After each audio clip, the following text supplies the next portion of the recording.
Rentrée scolaire, évitez l'épargne. Mon astuce budget infaillible. Bonjour, je suis Sébastien, conseiller financier depuis plus de 25 ans. Aujourd'hui, reconverti en coach budget. Mon rôle, je suis le meilleur allié pour votre budget, pour éviter les dépenses inutiles et éviter les découverts, négocier auprès de l'établissement bancaire. Bref, j'interviens dans tout le milieu banque assurance pour préserver, encore une fois, toujours votre budget et vous permettre d'atteindre vos objectifs personnels. Vous l'avez compris, je vais parler donc du coup d'assurance. Je vais parler de rentrée scolaire. Pourquoi? Parce qu'on y est bientôt. Et pour les Français, la rentrée scolaire, c'est quelque chose parfois d'inattendu au niveau budgétaire. Or, mais c'est impossible parce que la rentrée scolaire a une caractéristique importante, c'est qu'elle est là chaque année à la même date. Donc, du coup, ce n'est pas une dépense imprévue et ce n'est pas une urgence de dépense. Si elle est bien préparée, anticipée et organisée, elle doit passer toute seule. Alors, les Français et très souvent les gens, je ne vais pas dire que les Français malgré tout, en tout cas, pensent et considèrent souvent que la rentrée scolaire, c'est un deuxième mois de décembre. Parce que les événements de mois de décembre font, avec toutes les fêtes, ça perce le budget global du foyer. Or, à la rentrée scolaire, donc au mois de septembre, début septembre, eh bien, les vacances viennent de passer, le mois d'août aussi, et donc du coup, eh bien, tout le budget est potentiellement passé dans les vacances. On se retrouve un peu, comme on dirait, bec dans l'eau, eh bien, en se disant comment on va financer tout ça.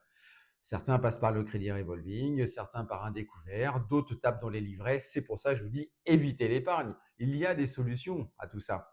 Mais par contre, ça va demander effectivement parfois des petites organisations. Alors, la première, en fait, le premier point, en fait, qu'on pourrait dire, c'est faire un audit de tout ce que vous avez chez vous. Bah oui, parce que si vos enfants ont déjà été scolarisés, bah, j'ai envie de vous dire, vous avez déjà une grande partie des affaires. La règle, la trousse, le sac à dos, la calculatrice, qui permettent d'être en fait tout simplement recyclés. Alors donc, ce qu'il faut, c'est faire un inventaire avant de se dépêcher d'aller acheter tout ce qui manque, à partir avec la liste que l'école vous a fournie. Donc, faites un inventaire de tout ce que vous avez chez vous. Demandez aux enfants de participer parce que ça va leur donner de bonnes habitudes de sobriété. Ça va leur donner là aussi la possibilité de faire attention cette année-là et tout le reste de l'année pour que l'année prochaine, justement, il y a un gain de temps et un gain financier du coût des dépenses en moins dans la maison qui peut être placé et pourquoi pas avoir d'autres loisirs, d'autres activités ou alors tout simplement être épargné. Donc, faire ce genre de choses, c'est un élément extrêmement important. Le deuxième point qui est important, c'est vous touchez l'ARS. L'ARS, donc c'est l'aide à la rentrée scolaire qui est versée par la CAF ou la MSA, Caisse d'allocation familiale et la mutuelle sociale agricole pour les enfants 6 et 18 ans. Très souvent, elle est versée mi-août, mais ça, à vérifier selon les régions et selon les règles, parce que parfois, il peut y avoir des divergences.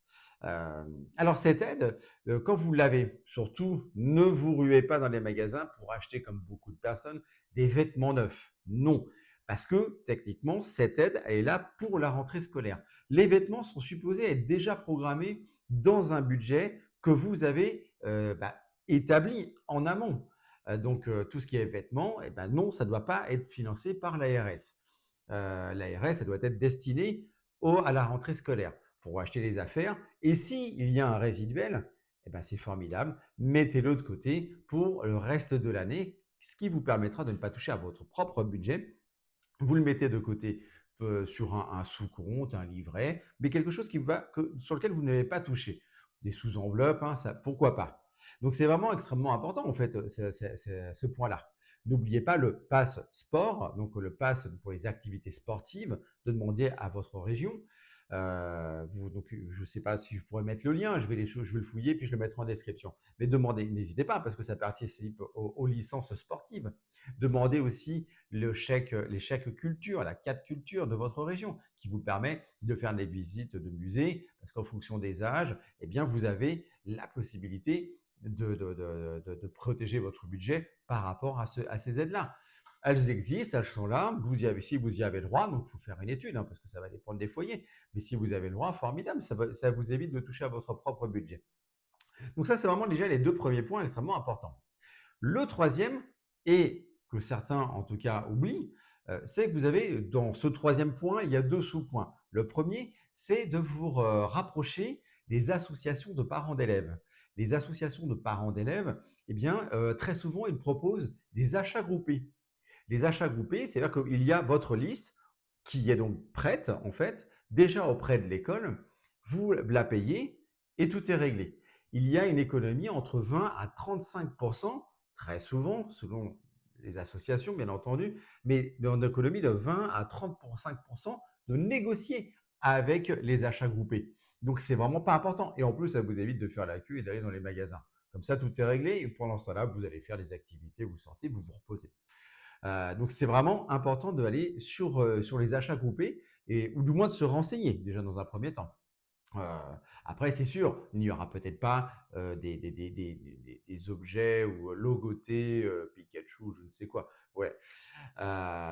Et le dernier sous-point, c'est le lissage. Alors, le lissage, je m'explique.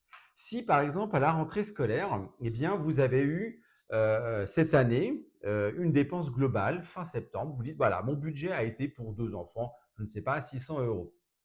Eh bien, vous prenez les 600 €, vous les divisez par 12, ça va vous donner, on arrondit, ça va vous donner donc, enfin on arrondit, non, ça va vous donner 50 € par mois. Et ces 50 € par mois, eh bien, vous les mettez sur un livret, sur un autre compte. L'année suivante, formidable, votre budget aura été donc préparé, vous n'avez pas de stress. Vous pouvez donc tout de suite, éventuellement, pourquoi pas participer aux achats groupés parce que vous aurez donc le cash pour le financer. Heu et puis, bah, voilà, tout le stress et puis tout est là et c'est vous qui aurez touché éventuellement les petits intérêts selon le compte sur lequel vous l'aurez mis, plutôt que de payer un découvert ou de payer la banque à travers un crédit revolving.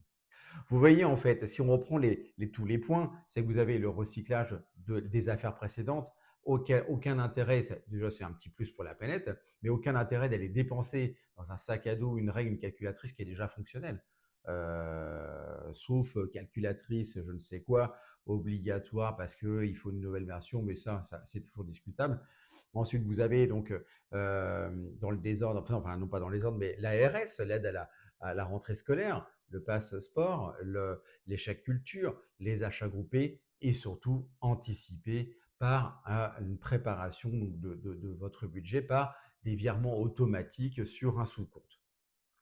Ça, c'est vraiment tous les points importants pour éviter une rentrée scolaire stressante, mais surtout de toucher à votre budget, à vos livrets, enfin c'est votre budget, mais à vos livrets. Donc c'est vraiment important de ne pas faire ce genre d'action parce que vos livrets sont là pour les vraies urgences. Ce que je viens de vous expliquer, ça s'appelle le budget base zéro. Bon, c'est un peu caricaturé dans ce que je viens de vous dire, mais c'est le budget base zéro. C'est une technique américaine. Il existe d'autres techniques hein, que vous allez découvrir sur cette chaîne. Comme je vous disais, moi je suis coach. Je pars toujours de ce principe-là. Et vous allez donc découvrir le budget base zéro. Je vais en parler régulièrement quand on parlera budget familial. Vous allez avoir une vidéo dédiée pour ceci. J'aborderai aussi les frais bancaires, les frais cachés, ce que votre banquier ne vous dit pas, comment négocier, comment faire une lettre pour négocier et demander une ristourne, parce que les banquiers et les agences bancaires ont des enveloppes dédiées.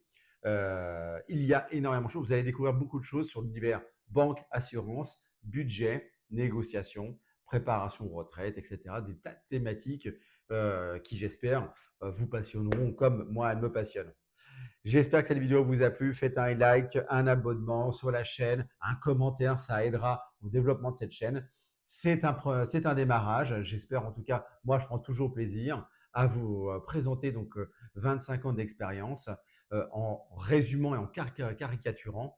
En tout cas, n'hésitez pas à vous abonner et surtout à aller voir le lien que je vais mettre en description dans cette vidéo. Pourquoi? Parce qu'il y a un petit logiciel que je mets à disposition gratuitement qui va vous permettre de calculer vos agios, calculer donc des enveloppes un peu budgétaires, comment anticiper avec un résumé du budget bas zéro.